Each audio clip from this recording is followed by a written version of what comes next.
to the MR Runningpains podcast. I'm Aaron Saft, and I appreciate you listening, watching, being a part of this. So this episode, I thought I'd go through packing your vest. I've got a few different vests here to go through. I don't have any affiliation with any of these companies. These are just ones that I've used time and time again. So I'm just going to go through how to pack them, make sure they're fitting well, they're functioning correctly for you. They're going to serve you well out there. My most versatile pack that I've used the most, and I just noticed probably needs a little stitch work, is my Salomon Advanced Skin 12. Okay, and hanging here behind me, the red one here. This is super old Advanced Skin 5. Now, the numbers 5 and 12 represent the liters or the capacity that your vest is going to be able to carry. So when you are investing in a pack, you have to think about how much gear do you need to carry. Think about is there a mandatory kit? Are you doing something like UTMB, Western States, Hard Rock? What are the things that you possibly are going to have to carry? Okay. The 5 is very versatile. You can fit a lot in this pack. I've used it for multiple 100 milers. When I stepped up to something like UTMB or Hard Rock, which, could potentially require me carrying a lot more gear, I used the 12. And even still, something like Western States, where I don't have to carry as much gear, I could go down to something like the Ultra Aspire Bronco vest. This is a pretty versatile vest, and talk about the uses of each and potentially the drawbacks of each as well. So again, think about the volume or how much capacity you need to carry your gear. That be, do you have to carry pants and jacket and gloves and hat, medical kit, all of this stuff. Really, there's only so much you could fit into the 5 liter without it busting at the seams. Okay. The 12 is a little bit more versatile, obviously, because you can carry a lot more in it. You can still get a bladder into the 5. That's the great thing. You can still I've carried up to a 2-liter bladder in the 5, and you could potentially carry more if you wanted to. But, as I said, the 12 has a lot more storage and capabilities based on the design, where the bungee cords are. So there's a lot more that you can add on to the 12. So a lot more versatile, unless you're racing shorter distances, in which case the 5 may be totally fine for you. But for this video's intents and purposes, I'm going to talk about the 12, since that's what I use and I'm most comfortable with for most of my races. Now, some things to think about right off the bat. If you're using poles, a lot of packs come with some capacity to store your poles on the pack. The 12 has a bungee cord system. There is bungees at the top and the bottom of the pack.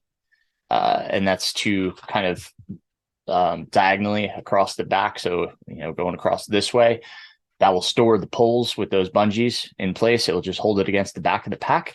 Salomon also, and multiple companies are starting to make them now, they also have quivers. So you can carry your pole in the quiver, and this attaches to the back of the pack. It's an accessory made to go with your pack here. Okay, so if you're thinking about carrying your poles, maybe try the pack first, see how it carries the poles, how comfortable you are with that, how comfortable you are getting them onto your pack and off of your pack. And if it's, you don't feel as comfortable with that system, look into buying an accessory that could potentially carry the poles for you. Okay.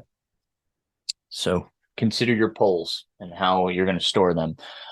Some great options out there are, they have belts now, even shorts now, with loops that you can store your poles on. So, those are options as well. So just consider them all when you're trying or thinking about buying your vest. When we talk about fit of a vest, So if I slide this on, my biggest thing is bounce. Okay, I don't like my pack to bounce much.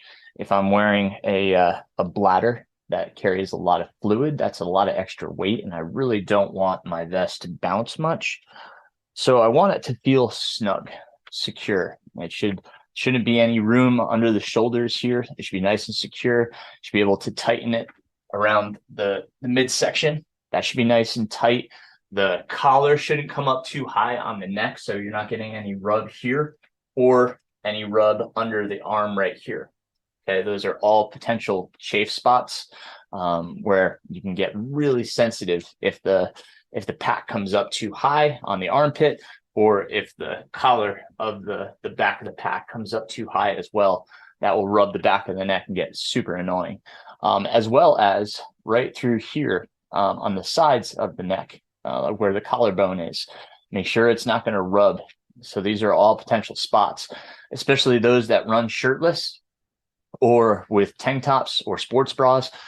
Consider what the material on the inside is made of. How abrasive is this material? So all of these are rubbing points, right? So we don't want to chafe. I mean, you're going to be applying a lot of lube or trying to tape or something if you start noticing. So considering all of that is some vital things to think of. But making sure that it can secure. You can see on mine, I've got this bungee cord on the front. I can tighten it up and secure it so that it doesn't bounce much. Okay. I've also got adjustments on the side. You can see the adjustment right here. So I can adjust around the midsection here. So there's actually both sides have one. So I can secure it lower as well so it doesn't ride up or bounce much. So a lot of different adjustments. That's great in a vest, is having the potential to adjust, because when you load the pack, right, you may need to loosen this because of how much volume you're taking up in your storage capacity. So if I loosen this, you can start to see it spread. So I can get this looser, right? And then that will allow me to have more gear. And then as the pack kind of shrinks, okay, as I start to use things, as I drink fluids, as I drink and eat and consume my calories, then I can start to, again, cinch things down to get it tighter so it's not bouncing as much. So consider all of the adjustability features of your pack. The other thing that I like is I do love the elasticity. You can see the elasticity of my sternum straps. Okay, the going across the chest, I don't like restriction. There are a number of packs that have just a cord that goes across that has no elasticity to it. And that I just don't feel like I can expand. Like when I'm having a hard time breathing, especially when I'm climbing, I don't want to feel restricted across my chest. So I love when companies make it very elastic. Solomon has a great setup. The Ultra Aspire, they do a very similar bungee system as well. So they've got bungees on theirs. They have a whole term for what they call their system. It's like the Max O2. The Max O2 is what they call it on Ultra Aspire. But the capacity for it to bend, and stretch, that's like such a key function for me. I love the ability to just be able to breathe and not feel restricted. So consider that as well. Okay. So just to review, make sure you got a good snug fit on the shoulders, but it's not rubbing. Okay. It's nice and good space, across the back here, away from the neck, so it's not rubbing. The pack sits nice. You don't want it riding too high. Okay. If you have to cinch it too much across here, like in other words, if you're cinching like this, the pack is too big. Okay. You want it to have a little bit of space in the front. If it's riding too high, it may be too small. So things to consider in your fit. Hopefully you can try on a pack or try on a friend's pack to see, how does it feel? How does the sizing feel? Read the reviews, read the reviews about what are other people saying about this pack, and as always, as I talk about with footwear reviews, make sure that when you read these, this person is comparable to you, be it in gender, be it in size, Okay. That's, those are things to consider. Women, please read other reviews from women to make sure that, this pack is great for your needs, as well as, size, right? So like if you're a taller guy, the packs fit totally different, right? So like it may come up higher. I remember my Ultra Spire Revolt pack, they had to come out with the tall because they had a bottle pouch like right, here. And so you had to try to grab the bottle from right here. And on the shorter, the normal pack, it rode way up here. So it was really hard to get. So I got the tall one so that it was longer so that I could grab. So, things to consider when you're looking at your pack. All right. So read those reviews. Those are super, super vital to learn from. Then think about your storage needs, right? So I've got a bunch of stuff here laid out that I'm going to kind of stuff in this pack. Some of it is just nutrition. Some of it's safety gear. Some of it may be mandatory gear, but you can get an idea for, what I do and why I do it. So, the first thing, this usually goes with me on every run. Is be it my phone, and I always carry it in the same pocket, so I know exactly where it is and I can get it easily. And it's this zipper pocket right here. So, whatever pack you have a phone pocket. Know exactly where it is at all times, so you can get to it easily. Okay. When I go on my longer runs, I carry the Garmin InReach Mini 2. This is my safety feature. Obviously, it's not on right now, but I turn it on so my wife can see where I'm at. She can go online and follow along, make sure I'm okay. If I had any problems and I don't have cell phone service, I can get a message out. So Garmin InReach Mini 2, I usually store it in this pocket right here, just like it was kind of like a satellite tracker. A lot of times if you're wearing your spot tracker, it's up on this shoulder. Same kind of thing here. I try to have a pocket or something that I can attach right to here. Okay, so up on the shoulder, good reception. Okay, so those are my two safety items.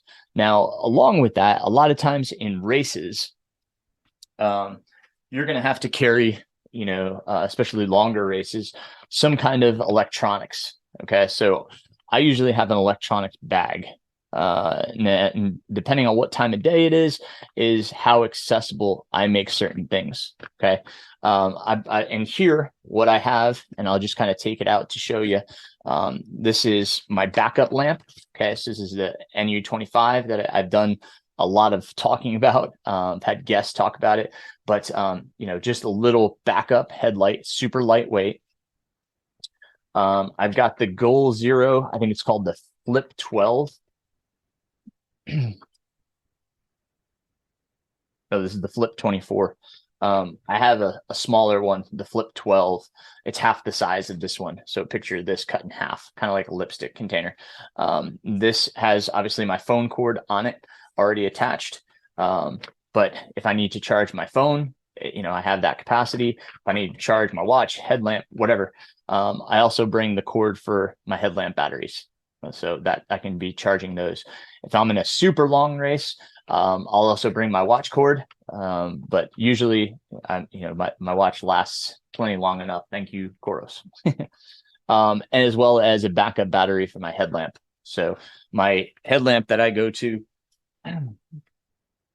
this is the Swift RL by Petzl. I really like this. I love the fit, the feel, the function. It's got a lot of, you can go up to 900 lumens. I don't use it in the brightest mode most often because I have my belt that I wear as well.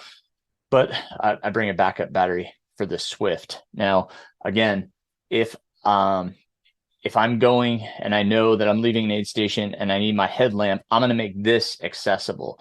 So I usually put this, if I need it accessible, I put it in the other zipper pocket. So across from my phone, that way it's readily accessible. I know right where it is. I can grab it. Okay. And the rest of my electronics, I usually carry a few different bags just to keep things dry. I'm kind of a organized freak in that way. That way things don't get shuffled around and jumbled in my bag. I can just pull out a bag and I know exactly what's in there and where it's at. So yeah, this one I usually store in my back. So I'm going to take this off for a moment. And then there's a zipper pocket on the back here. And I store it in there. Now, along with that, I store my rain jacket, my rain shell. Okay, my rain shell usually goes in there. And if it's forecasted for rain, or I know I'm going to be super sweaty, I usually put this in a bag as well. I may put it in like a gallon Ziploc bag and just kind of suck all the air out and stick it in here as well, just so I know my jacket's dry when I need it or when I want it. So that usually goes in a Ziploc bag as well. I also store back there. This is my emergency blanket. Some races require bivy, whatever. I stick that in that back pocket as well. So that's all going in the back. So got the batteries and the electronics, rain jacket, as well as safety blanket. Those are all going in the back. Okay. Last thing that, well, depending, extra fluids. This is, extra, obviously it's tailwind. So if I'm, going between aid stations and they're not stocking what I'm drinking, I usually carry an extra one in case, I'm not going to see my crew and I need to refill my fluids. I've got those. So those are going back there as well. And that's why I like the 12, because I can stuff a ton of crap in here. It's awesome. Okay. And then last safety feature, this goes with me on all my long runs. I usually have it in my pack just in case. Sometimes I fill it, sometimes I don't. Just depends on where I'm going, how much water there is. But this is the Solomon XA. It's their filter. Okay. You can see this one's brand new, still got the wrapper on it. So this isn't the one I usually use, but this is my backup. But this will go in my pack no matter what. I bring that with me on all my long runs. So my Garmin, my phone, and that are usually with me on all my long runs as precautionary. Okay. Now, other things for the back. Obviously, if you're carrying your bladder, okay, bladder is going to go into the most the pouch that's closest to your back. So that's when I usually, if I'm on a long run, I'll use a bladder. A lot of races, I go with bottles, depending on how long it is in between aid stations and how long it's going to take. I may carry an extra bottle in the back there. But if I'm doing bottles, obviously, with this setup, I like a little bit better because it gives me a little bit better weight distribution. I get a little bit more weight up here versus, everything that I've put back there. Whereas if I throw my bladder in there, it's kind of pulling me back a little bit. So just be careful. The weight balance, in your pack is very, very important. You don't want it to be changing your form too much. In other words, we don't want it to be pulling us back, nor do we want it to, pull us forward. So we want to find that balance where you feel comfortable in your normal position rather than it creating you to lean back or lean forward. Okay. That's,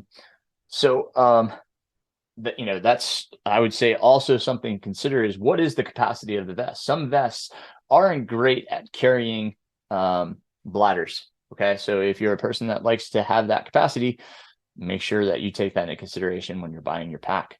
Okay. So next thing that I store, I'm just going to clip me back up real quick. Okay. Food. Oh man, there's a lot of food that I like to have a diversity of calories. Okay.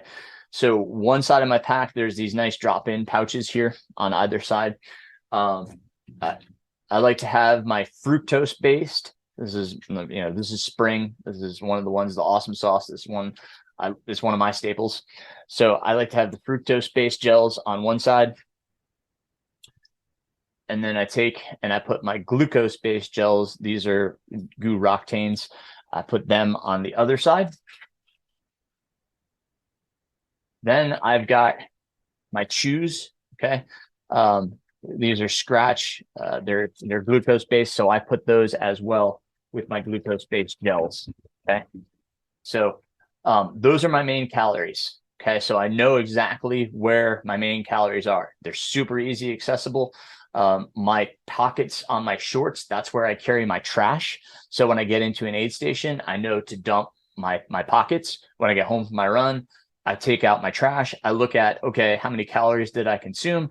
Make a note in my log. I consumed, at 35 minutes, I had 180 calories. At hour 10, I had 100 calories. Just whatever it was, I kind of go through it. Right, as soon as I dump out my pockets, so it's fresh in my mind. And then I talk about, I'll pull out my bottles or my bladder, see how much I drank, and how many calories were in there, all that. That's all done when I'm done with my run. So, but when you get to your aid station, good to dump out your trash. Like I said, I just stick them in my shorts pocket, and then I can just hand it to the volunteers or my crew, and done with it. All right.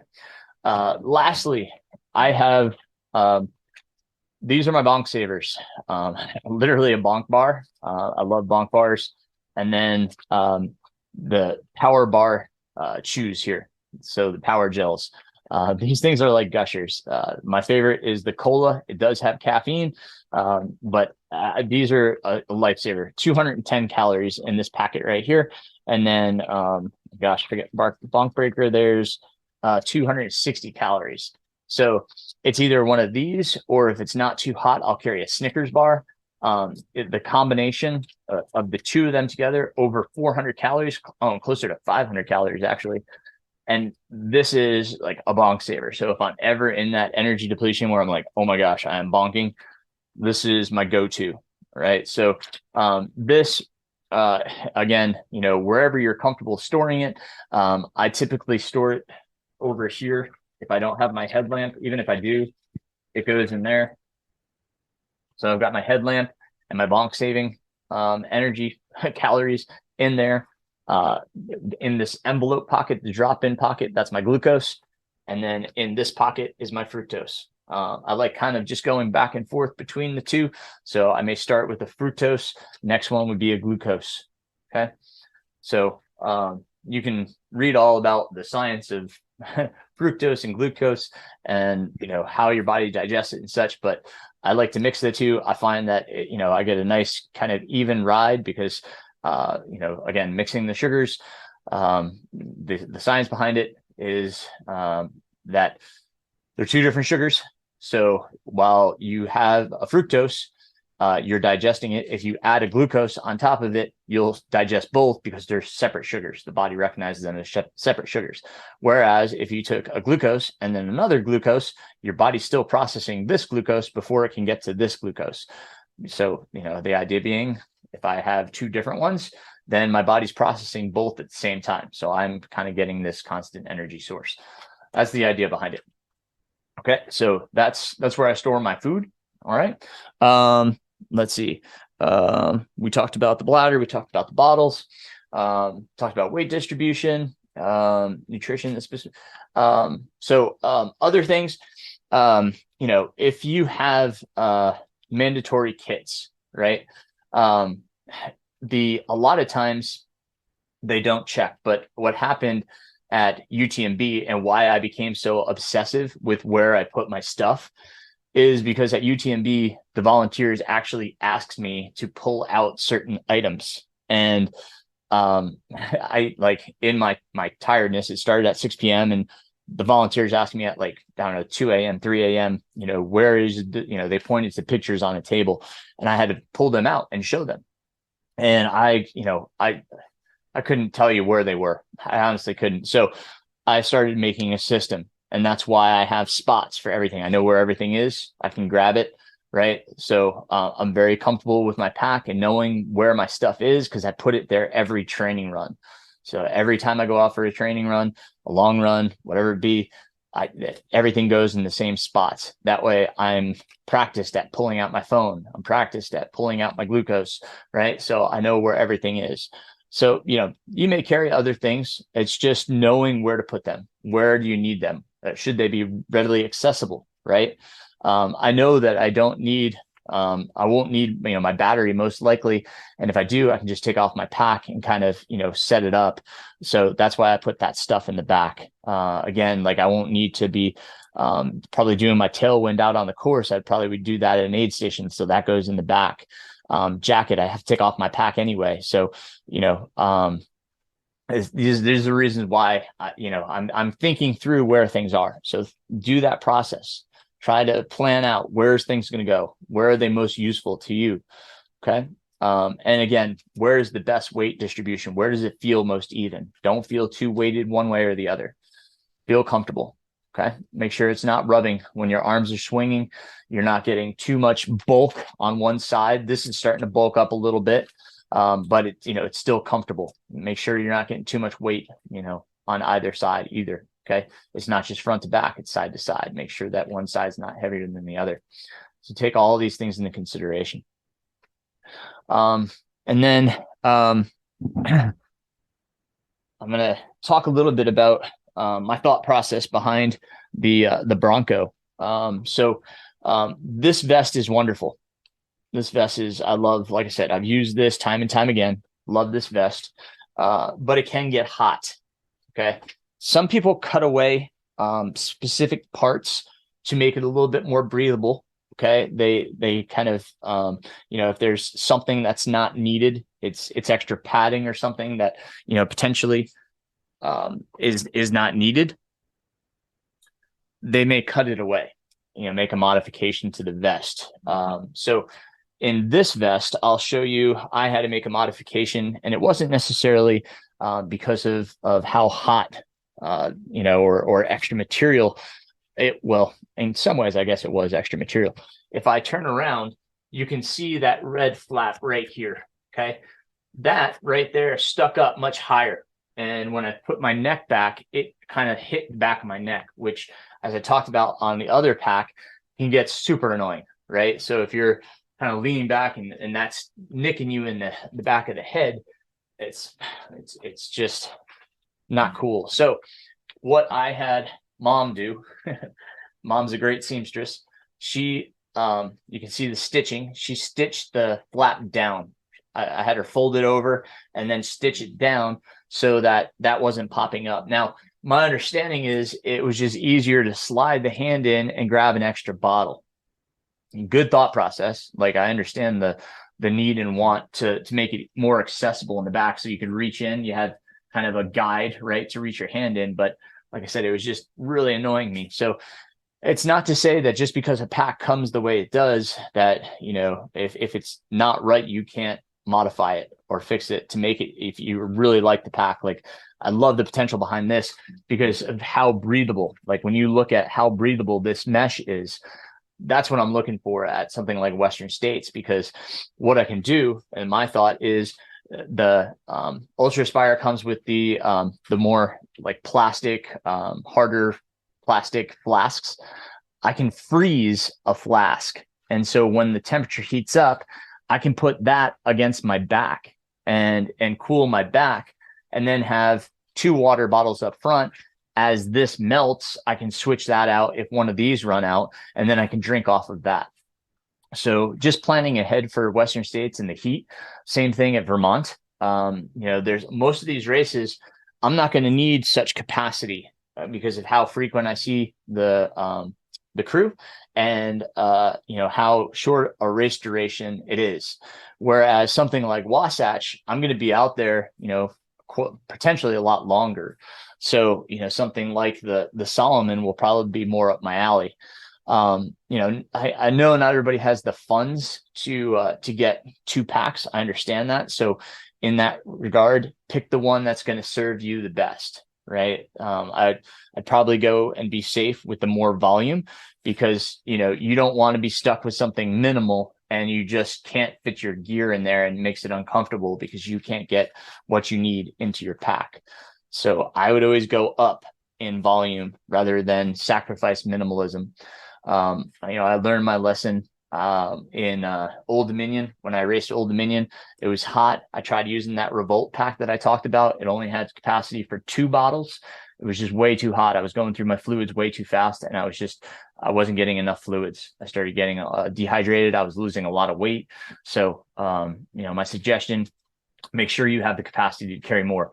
Now with this pack, I have the capacity to carry 2 of the bottles up front and potentially 2 more bottles in the back.